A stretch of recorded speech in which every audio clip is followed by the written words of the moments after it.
So let's take the traffic management function first. So in traffic management function, the MTP3 layer detects that when a particular link goes out of service, then it starts the changeover procedure.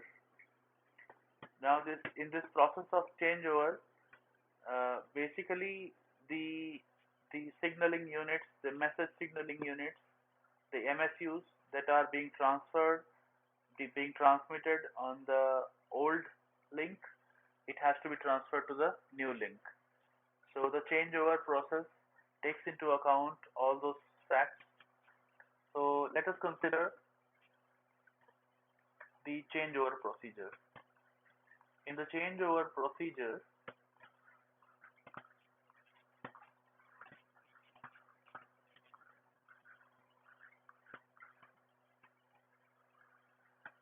okay, so let's suppose these are two signaling points, SP1 and SP2, and in the link set there are two links.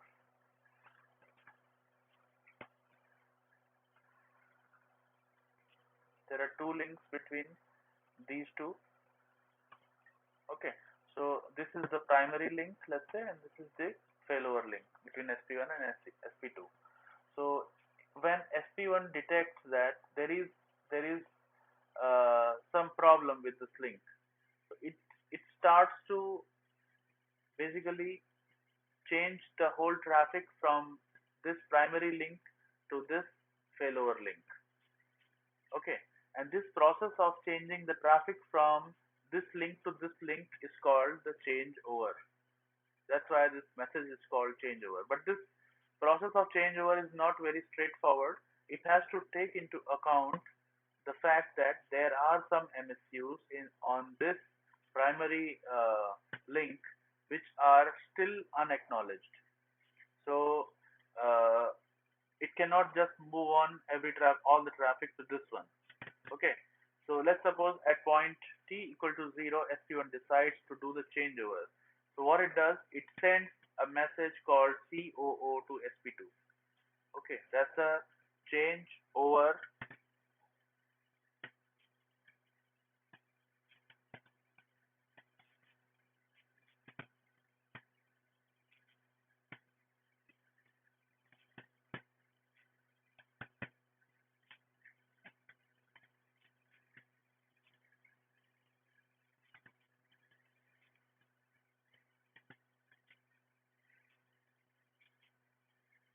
So that's the changeover offer from SP1 to SP2, and in response to that, SP2 sends the last acknowledged MSU in the changeover acknowledgement message. Okay, so in this message, it has the information about the FSN of the last acknowledged message, the last received message. And what is the purpose of this last received message? The purpose is to let the SP1 know that till this message everything has been received correctly. So what SP1 can do, it can start doing the transmission right from that message. Okay, and by that time, when the changeover offer is sent to the SP2, whatever new MSUs are coming, it is kept in the changeover buffer. Okay, changeover buffer. So changeover buffer will contain all the new signaling units, all the new MSUs. Then there is one more buffer, which is the transmission buffer. That is all the messages that are yet to be transferred from SP1 to SP2. Then there is a retransmission buffer, which is all the messages which are to be retransmitted from SP1 to SP2, and all these three will be kept pending till we have the changeover acknowledgement message from SP2. So from this message, it will find out from which FSN it has to do the retransmission. Okay, so in the retransmission buffer, it will mark that particular point and after that point it will copy everything into the new buffer, into the new transmission buffer after changeover procedure, and it will start sending right from that FSN which has come in the changeover acknowledgement. Okay, so this will be the process after the changeover acknowledgement has happened. Okay, so let me recapitulate once again. So there is a SP1 signaling point 1, signaling point 2, and SP1, let's say, detects that there is some issue. There is two links between SP1 and SP2. Both are alternate links to each other. There is one primary link 0 and there is a failover link 1 between SP1 and SP2. So let's say SP1 detects that there is some issue in the 0 link, in the primary link, it will it will start the changeover procedure, and before doing that it will create the changeover buffer. So whatever new message is coming from the higher layers, it will be kept in this changeover buffer, and it will have a copy of transmission buffer, which is the existing MSUs which are to be sent on the failing link, and there is a retransmission buffer, which is basically the retransmission of some of the messages which are still unacknowledged, and these three buffers will be maintained, and SP2 will receive the changeover offer. After that, it will send the changeover acknowledgement acknowledging that the new alternate link should be used for sending any further data, and in the changeover acknowledgement it will send the FSN of that particular message which was already transmitted or which has been successfully received by the signaling point 2, and after that the process will be over, and in the changeover procedure transmission buffer is formed with all the remaining items after the FSN which has been acknowledged, all the messages which are there in the retransmission buffer, in the transmission buffer, in the changeover buffer, everything will be copied over here, and the new link will start to be used. That is where the link 1 will start being used for this process. Okay, so that's the changeover procedure.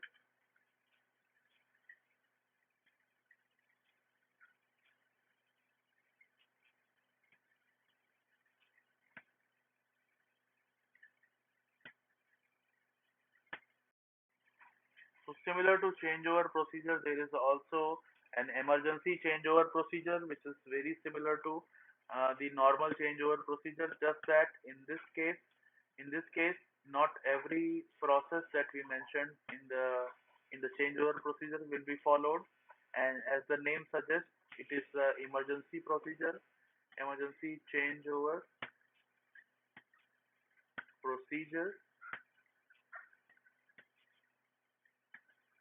Okay, so when this emergency process is triggered, then not every buffer is taken care of, and once the acknowledgement is formed, it will just discard all the retransmission and all the transmission buffers, and it will start sending the new MSUs over the new link.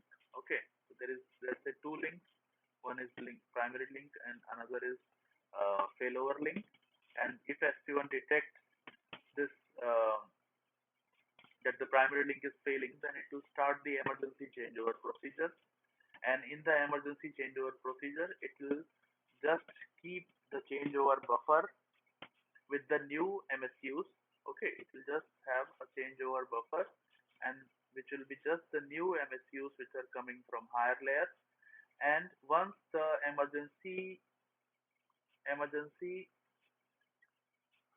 changeover changeover message is sent to SP2, and which is acknowledged by the emergency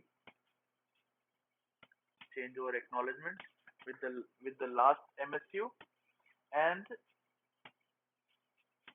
all the retransmission buffers, everything is discarded, and after the acknowledgement, the SP1 starts sending the new MSUs to the SP2. So now in this process, it is basically it may result into loss of data.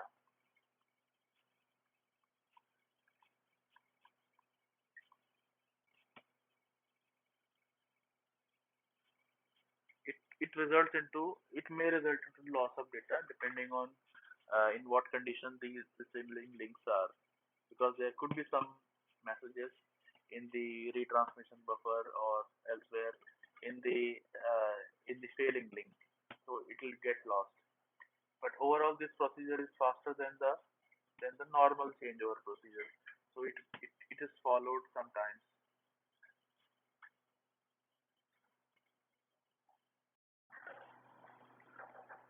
Now the format of changeover message and changeover offer and changeover acknowledgement. Let's look at the format. COO slash changeover acknowledgement format. Now this is the MTP3 layer message, so it has to be encapsulated in the MTP2 message. And in the MTP2 message, there is CRC, cyclic redundancy check. Then there is the information part. Then there is a spare bit.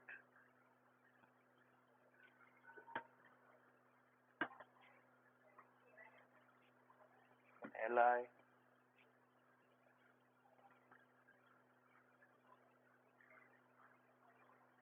Forward information bit. Forward sequence number.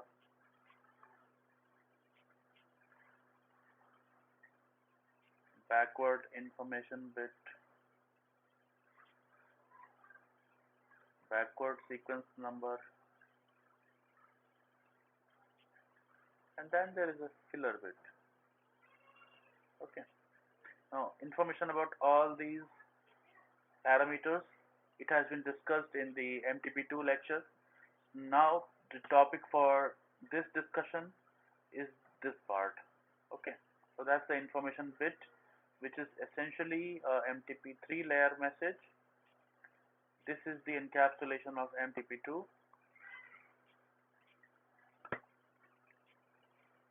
Okay. Now this is going to so first the changeover offer is going to be sent from the signaling point 1 to signaling point 2, and it will have all the main parts of MTP3 message, like the routing label. Okay, so routing label is going to be there. The service information octet. Okay.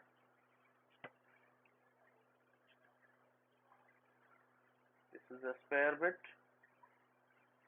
and the FSN,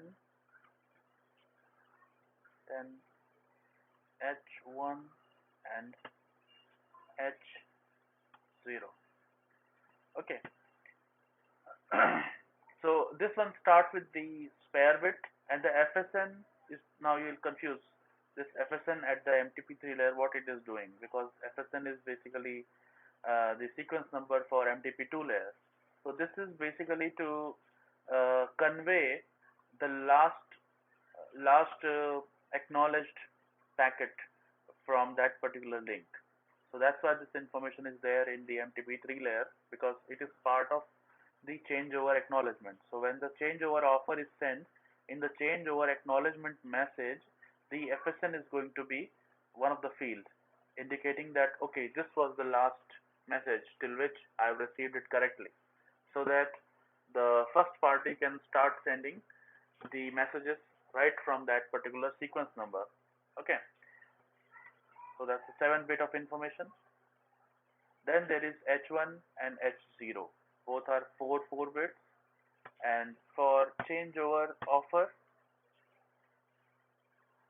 for the changeover messages, this H1 is going to be fixed, and it is going to be 0001.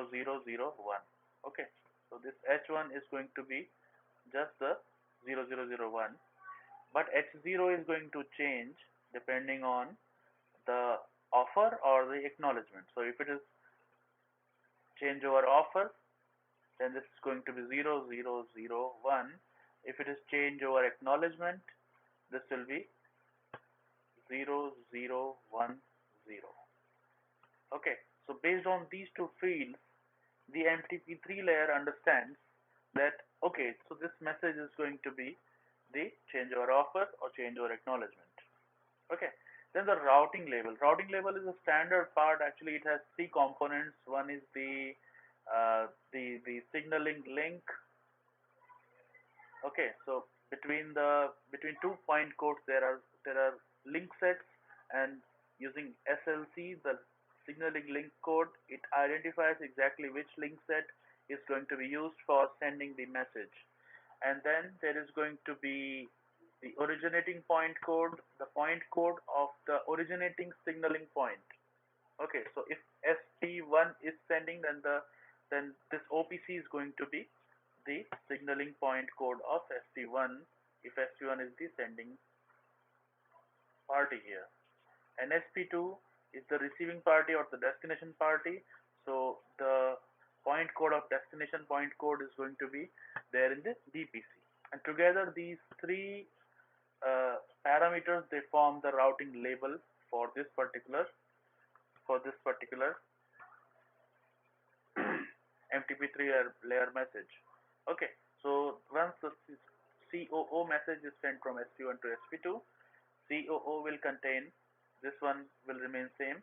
For CEO, this is 0001, and in response to this, the SP2 is going to send the last acknowledged FSN in the message, and it is going to change the message identifier to 0010 to indicate that this is the acknowledgement.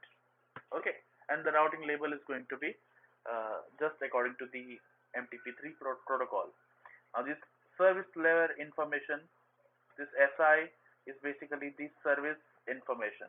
So it is going to be identifier which will identify which user part is going to be receiving this particular MTP3 layer message. Okay, now for this one, there is no user part associated with this, so this will be basically a don't care kind of message. Okay, it is not going to be used here because this is essentially not part of the upper layers. It's just part of management function. Okay.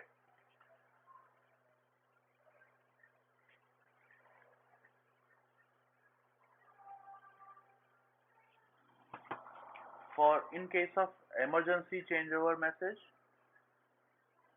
the only difference is this H1 message. Okay, so in case of emergency changeover